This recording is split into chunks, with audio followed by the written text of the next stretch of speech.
You know, these Friday drops, I've come to really learn to appreciate them. They just are like a place for me to process out loud, to bring you into these conversations that I've been having with others and myself, these thoughts that I've been sitting with, and, these feelings that I just been trying to figure out. And tonight's no different. Tonight is going to just be a reflection that I've been coming back to over and over again. And lately I've noticed something. So many of us have been moving through life kind of stuck in the same loop. What do I need to do? What else needs to get done? And what else is on that to do list? We're running around doing all the errands, answering email, chauffeuring kids all over the place, picking up dinner, making groceries, and doing laundry. Well, man, let's not even really get into laundry, right? Because when does it ever end? When does it stop? It feels like there's always a load in the dryer, coming out of the dryer, a basket of clothes somewhere. And I guess the real question is, where do all those socks go? Look, I don't have all the answers. I don't pretend to. But in a world that constantly pushes us to hustle harder, perform better, and stay busy, this kind of reflection isn't about just like fluff. It's truly about survival. It's how we reclaim intention in the middle of all the motion and activities we have. Because we've become so obsessed with answering the question of what that I think we've really forgotten and even neglected the question of who. We think so often, like, what do I need to do? And guess what? It's not really a bad question. It's necessary. It's responsible. It's even urgent most of the time. But it's not a foundational question that I think we need to explore as much. Because when you stay focused on what you're doing without really knowing who you are, you might end up building a life that doesn't even really belong to you. Now, let me say that maybe again. If you don't know who you are, the what you're accomplishing might not even be yours. The job you're doing, the goals you're chasing, the habits you're working so hard to maintain, they might all be in service of a version of yourself that maybe you've outgrown. And that's what just hit me most recently. So many of us seem to be just answering the wrong question. We've got a strategy, we've got plans, but if they're not anchored to our identity of who we are or who we want to become, they won't bring the results that we're truly seeking, because action without alignment is just busy work. And I'm not interested in that anymore. I'm more interested in honest alignment, interested in living a life that feels like mine, not just one that looks good on paper. And I can tell you, it all starts with knowing yourself. You have to study yourself. And how about this? How about recognize yourself? You know your rhythms. Pay attention to your patterns. Get curious about your energy. What lights the fire? What depresses you? What brings you joy? What drains you? What have you been doing?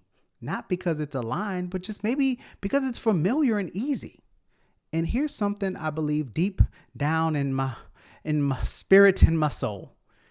If you understand yourself, you will understand your world. Because when you know what makes you come alive, you stop chasing things that leave you empty.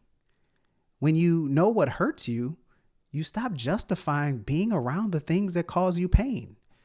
And when you know what you value, you start making choices that align with that, because you can't tell me it's important and your thoughts, decisions, and actions don't align with that, even if they're hard. I'm not just talking today about self-awareness. I'm talking about self-alignment, and that changes everything. Now, look, don't get me wrong. I'm not asking you to be irresponsible. Do the laundry, but you still got to show up for work, feed the kids, make the calls, make the groceries. I understand. But now all of that should be tied to something bigger, something more destined. You're not doing things just to do them. You're doing them with a purpose, with clarity, with heart behind it, because it fits some larger, grander plan, something that's further out on your horizon. And sure, I get it. We're going to lose a sock or two, but now even the lost socks has context, right? because your life is no longer being driven on autopilot. It's being driven by alignment. Now, I want to just share with you just a very simple example of what this looks like in our world, right? In my world. Now, you know that I'm a proud girl dad, and if you guys didn't, I am. Now, me and my wife, we have kind of this plan that we set in this framework that we have for our daughters, and we say they have to make 3 A's. I guess the framework, we'll call it the triple A. It's a triple A plan where they have to have academics, athletics, and arts. Now, you may be wondering why.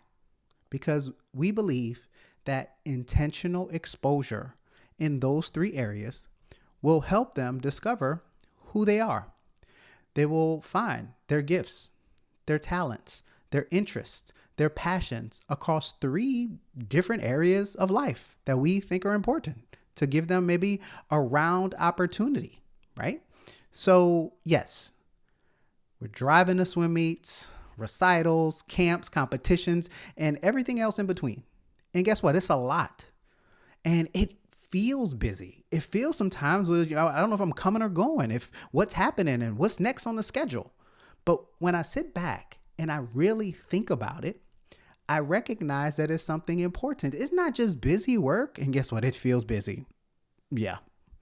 6-7 days a week at the pool. It feels busy. But I know it's purposeful. It has a meaning. It's a part of a bigger vision that we have. We're not just managing a schedule. We're creating space for them to explore into who they're becoming.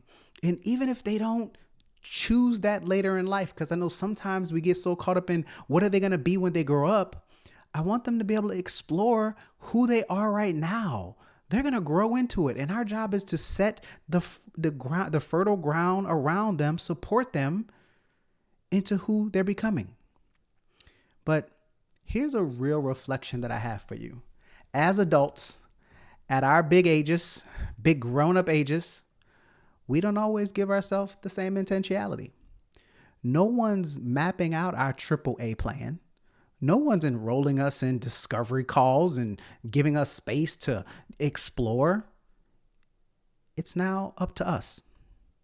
It's up to us to seek the clarity, to design the path, to ask those hard questions. Who am I? What do I value? What do I need to be exposed to so I can grow again? And I know you're maybe thinking, who got time for all that? I understand. But we must choose to live with a purpose, just like we're trying to teach our girls. We have to discover those things. Because discovering who you are doesn't just stop at childhood. It doesn't just stop at a certain age or just because you've attained a certain degree. In fact, I'd argue when you've reached certain ages, when you've completed certain tasks, that's when the real work begins. So if you don't mind, here's just a reflection for you to consider this week. Instead of asking what I need to do, now, let me pause real quick because I know I'm getting chastised and accosted as you're driving, holding, white knuckling, yelling at me right now. Yes, you got to do the laundry. Yes, somebody has to pick up the things and set the vacuum cleaner. I get it. But those things are going to have to get done. But you choosing what does your purpose and your future and gaining clarity around that matters just as much. Because the begrudgery of all of those things, if we're going to be honest, they're going to suck. It gets caught up in the routine. But when you're chasing something different, something else is on your horizon, those things just kind of fall into place. So here's what I would like you to do. Just ask yourself 3 questions. Who am I right now? What matters most in this season of life that I am in? Where am I moving from my identity? And the last one is, where am I just going through the motions? Because I think providing yourself that context, that space, will allow you to make different decisions and look at things differently. Because when you know yourself, your daily decisions make a lot more sense. Your calendar has a lot more clarity. Your energy gets protected because you're going to need something else in the different pots of where you're going. And lastly, your actions carry much more meaning. So I said it earlier. Know yourself and you'll know your world. And maybe, just maybe, you'll start to live in a way that feels less like grind and more like grace. Hope this helps, guys. And as always, I love you much.